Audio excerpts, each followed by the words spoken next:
ऐ ईमान वालो, अल्लाह से डरते रहो और हर शख्स को देखना चाहिए कि उसने कल यानी आखिरत के लिए क्या सामान भेजा है।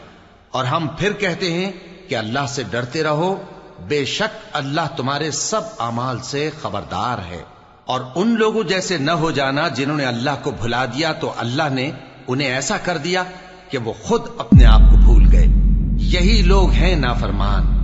ला यस्तवी अस्हाबुन नार व अस्हाबुल जन्नह अस्हाबुल जन्नति हुमुल फाइजून। अहले दोज़ख और अहले बहिश्त बराबर नहीं। अहले बहिश्त ही कामयाबी हासिल करने वाले हैं और दोज़खी बहिश्तियों से गिड़गिड़ा कर कहेंगे कि किसी कदर हम पर पानी बहाओ, या जो रिज़्क़ अल्लाह ने तुम्हें इनायत फरमाया है उसमें से कुछ हमें भी दो। वो जवाब देंगे कि अल्लाह ने ये दोनों नेमतें काफिरों पर हराम कर दी हैं, जिन्होंने अपने दीन को तमाशा और खेल बना रखा था और दुनिया की जिंदगी ने उनको धोखे में डाल रखा था।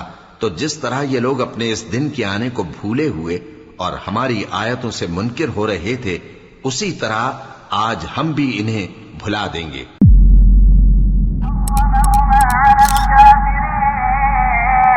الذين اتخذوا دينهم لهوا ولعبا الذين اتخذوا دينهم لهوا ولعبا وغرتهم الحياة الدنيا فاليوم ننساهم كما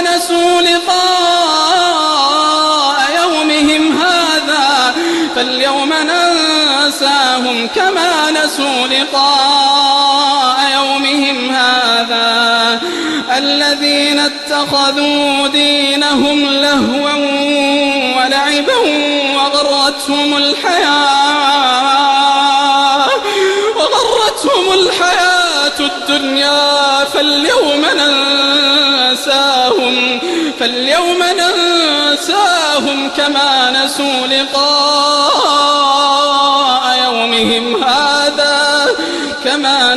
لقاء يومهم هذا وما كانوا بآياتنا يجحدون. يا بني آدم إما يأتينكم رسل منكم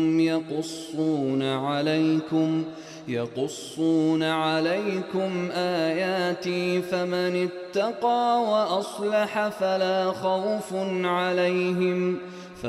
خوف عليهم ولا هم يحزنون.